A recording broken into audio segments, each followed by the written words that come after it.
Assalamualaikum warahmatullahi wabarakatuh. Baik lagi dengan saya Muhammad Zidane Ramadan. Pada materi hari ini dengan mata praktikum Daspro atau dasar pemrograman, materinya perulangan pada bahasa C. Kita akan membahas mengenai pengertiannya dan macam-macam struktur perulangan. Di sini kita bahas for, while, do while, lalu ada pernyataan break, continue, dan go to. Yang pertama, perulangan adalah sekelompok instruksi yang fungsinya untuk menentukan bagian-bagian di dalam program yang akan dieksekusi berulang-ulang berdasarkan kondisi tertentu. Intinya adalah perulangan adalah sekelompok instruksi yang akan dieksekusi berulang sesuai dengan kondisi yang diberikan. Nah, jadi ada dua struktur nih. Struktur yang pertama berupa kondisi. Nah, kondisi ini dia ekspresi boolean yang harus dipenuhi untuk melaksanakan pengulangan. Lalu yang kedua ada isi atau badan pengulangan. Nah, ini isinya statement-statement yang akan diulang. Nah, ini ada contohnya di bawah. Di laboratorium teknik informatika, dia tercetak sebanyak 5 kali. Masuk ke struktur, yang pertama ada for. Nah, statement for adalah pernyataan yang melakukan eksekusi terhadap sebuah instruksi atau sebuah blok instruksi secara berulang-ulang. Nah, kita bisa memakai perulangan for jika kita tahu hasil akhirnya dan kondisi yang sesuai dengan kondisi yang akan kita berikan. Nah, berikut ada bentuk umum dari perulangan for. Yang pertama kita nyatakan inisiasi, yang kedua ada kondisi, lalu ada statement yang diberikan untuk melakukan perulangan. Lalu jika statement sudah selesai, maka inisiasi akan di-increment atau di-decrement. Setelah itu akan dilakukan pengecekan kondisi agar perulangan dapat terjadi atau tidak untuk yang selanjutnya. Nah, langsung aja saya contohkan dengan program yang ada di sebelah kanan. Nah, di sini ada for inisiasinya i sama dengan 1, lalu kondisinya i kurang dari sama dengan 5. Dia akan mencetak statement dari line 7 sampai dengan 8, akan mencetak printf laboratorium teknik informatika \n, lalu yang ke-8 get ch. Nah, maksudnya dari for ini adalah kita nyatakan inisiasinya sebanyak 1. Lalu kita cek nih kondisinya, apakah i yang bernilai 1 kurang dari sama dengan 5. Hasilnya betul ya.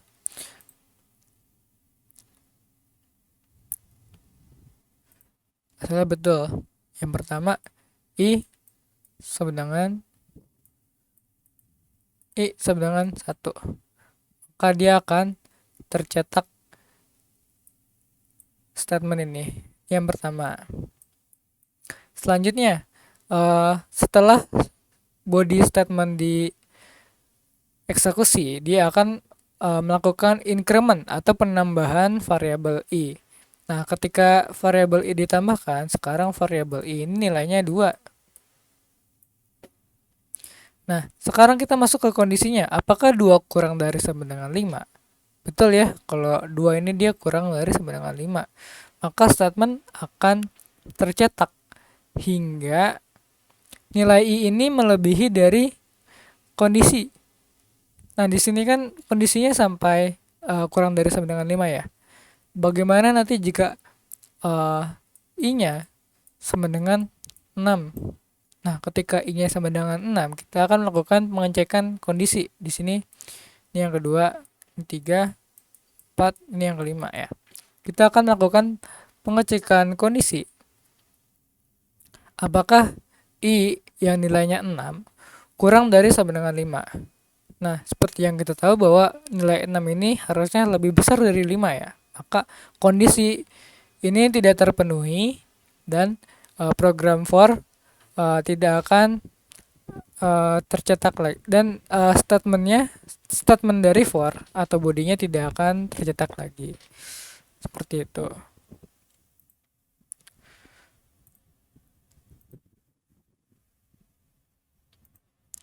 Nah, lanjut. Di sini ada perulangan while. Perulangan while adalah pernyataan yang berguna untuk memproses suatu pernyataan selama beberapa kali. Nah, dia di while juga ada kondisi ya. Kalau nilainya benar maka akan melakukan perulangan, tetapi jika nilai dari kondisinya salah, maka dia keluar dari blok perulangan. Selanjutnya, nah tadi kan ada for, ada while. Nah, ada perbedaannya nih antara for sama while. Kalau for, kalian dapat menggunakannya untuk mengetahui hasil akhir yang diinginkan. Tetapi kalau kita menggunakan while ini kita akan terus berlanjut selama nilainya benar. Kalau nilainya salah, maka dia akan berhenti. Next, di sini ada contoh program dari while ya. Kita nyatakan di sini while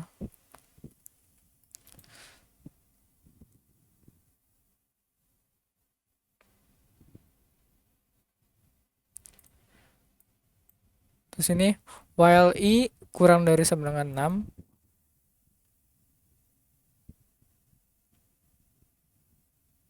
While I kurang dari sama dengan 6. Nah, di sini ada kondisinya. Yang tadi kakak bilang, di sini ada kondisi I kurang dari sama dengan 6. Di sini I-nya nilainya 1. Di sini 6-nya kita berikan nilai 5. Apakah I yang nilainya 1 kurang dari sama dengan 6 yang nilainya 5? Berarti kan 1 kurang dari sama dengan 5. Hasilnya betul ya.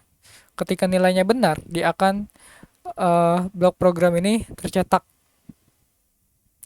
Tapi ketika nanti I-nya bernilai 6, program ini dia tidak akan tercetak dan langsung berpindah ke statement berikutnya. Next, di sini ada perulangan do while. Nah, tadi ada while, sekarang ada do while. Nah, bedanya apa nih?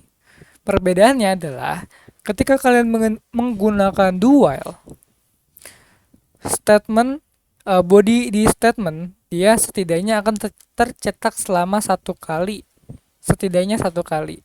Walaupun nanti ketika ada kondisi while di sebelah sini, ketika ada kondisi while, ketika hasilnya tidak terpenuhi, maka dia akan lanjut ke statement berikutnya.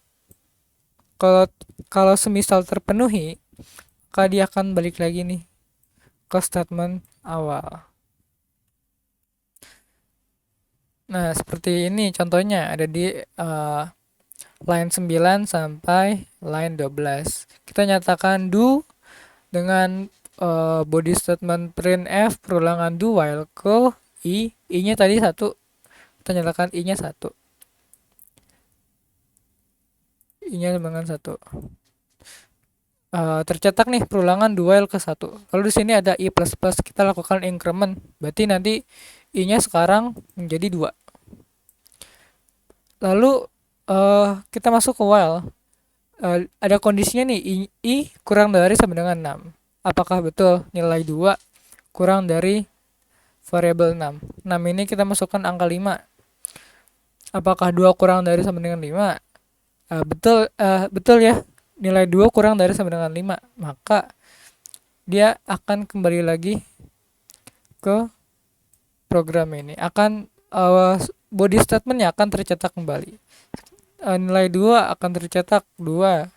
selanjutnya sampai kondisi I kurang dari sama dengan 6 itu tidak memenuhi, maka dia akan uh, berpindah atau melanjutkan ke statement berikutnya, yaitu statement pada line 14. Dia mencetak perulangan berakhir. Total perulangan sebanyak 5 kali. Selanjutnya ada pernyataan atau statement break. Nah, statement break ini digunakan untuk menghentikan jalannya proses iterasi. Bisa di for atau di while atau di if. Nah, statement yang ada di bawah break itu tidak akan tereksekusi dan program akan langsung keluar dari proses looping. Kalian bisa lihat di sini di line 4 saya nyatakan for, dan line break di sini ada di line 8. Jadi ketika di sini ketika nanti n-nya bernilai 3 akan tercetak printf countdown aborted. Lalu dinyatakan break, maka proses iterasi dari for akan terhenti dan nilai dari 2, 1 tidak akan tercetak karena ada statement break di sebelah sini yang akan menghentikan proses iterasi secara keseluruhan dari perulangan for. Selanjutnya ada pernyataan continue. Nah, di pernyataan continue ini dia akan menyebabkan alur program kembali lagi ke perintah loopingnya. Nah, jadi maksudnya adalah di sini di line 4 ada perulangan menggunakan for, lalu di line 5 ada if menyatakan kondisi apakah n-nya sama dengan jika n sama dengan 5, maka akan tercetak pernyataan continue. Nah, maksudnya apa? Maksudnya gimana? Jadi di sini kan kita inisiasi n-nya 10 ya. Inisiasi n-nya 10, kondisinya n lebih besar dari 0. Nah, lalu body statementnya jika nilai dari n atau inisiasi n sama dengan 5, maka akan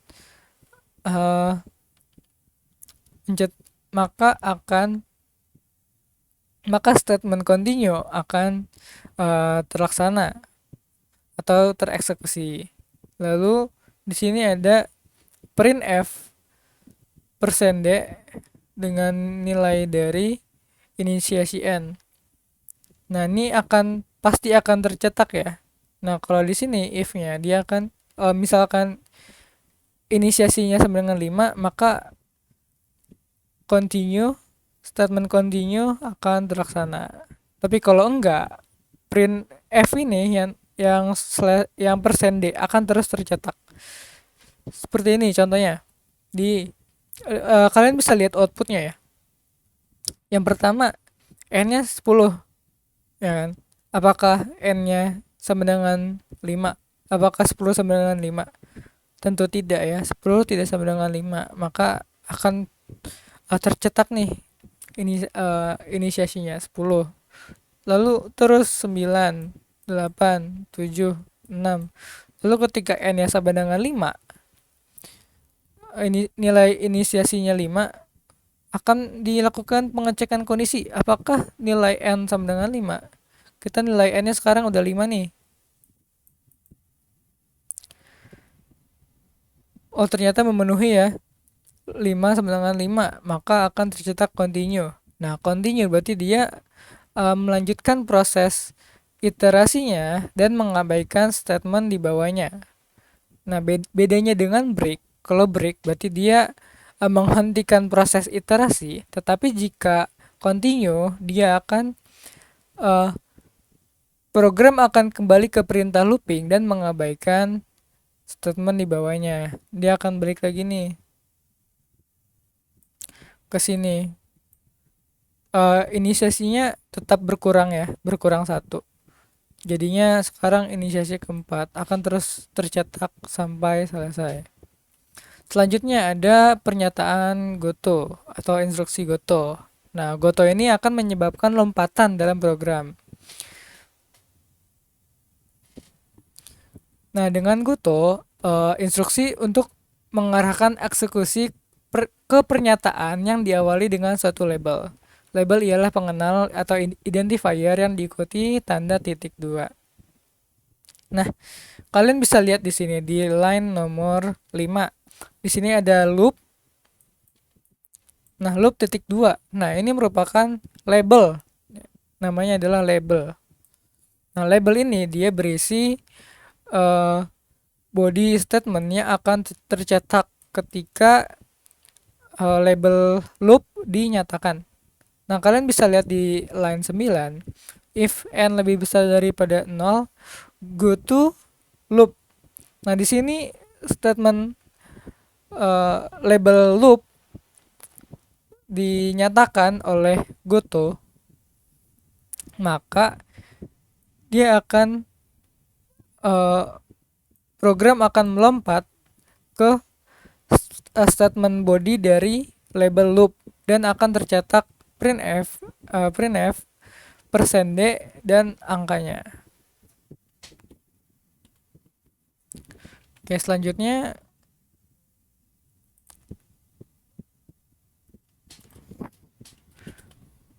kakak akan menjelaskan mengenai cara membuat file di Dev C++ ya.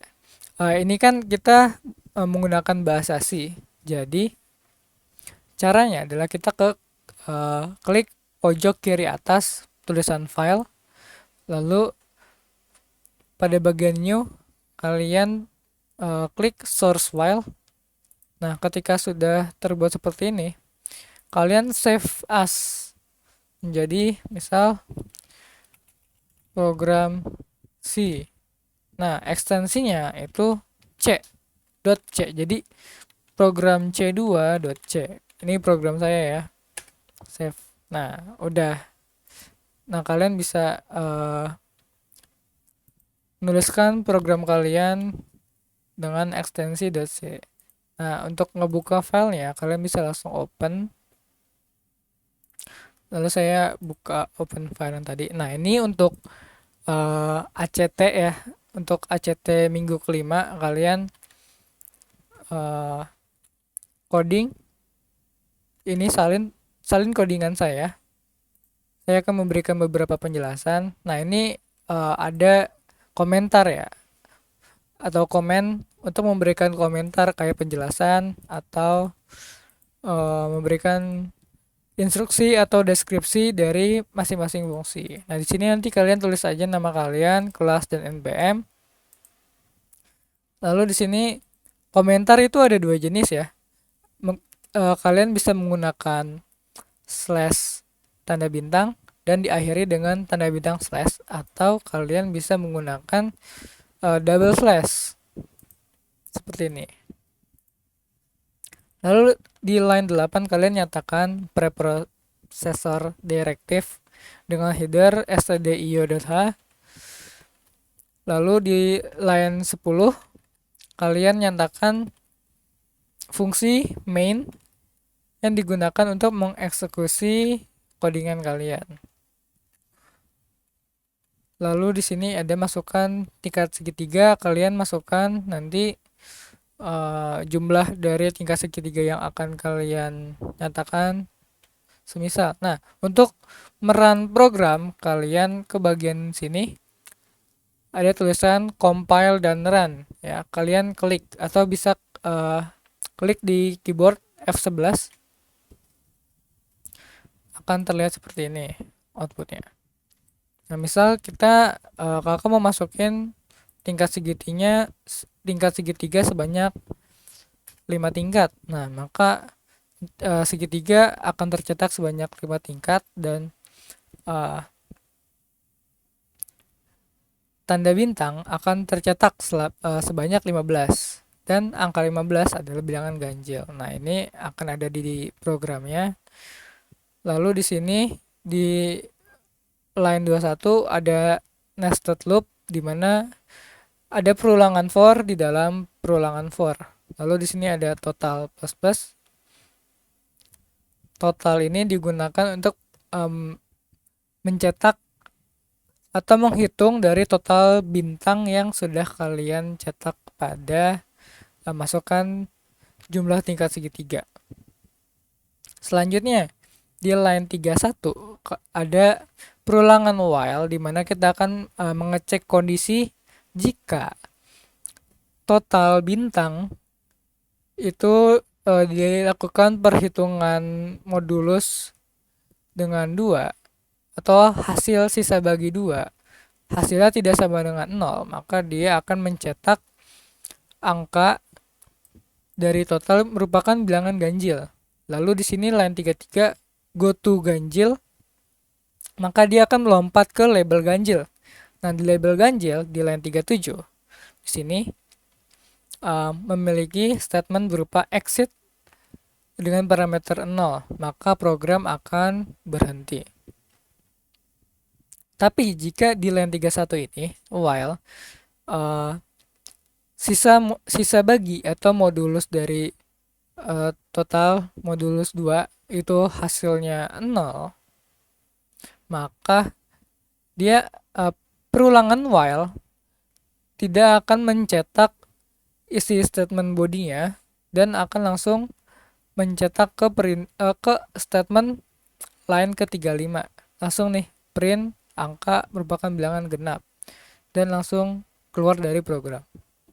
Kurang lebih seperti itu.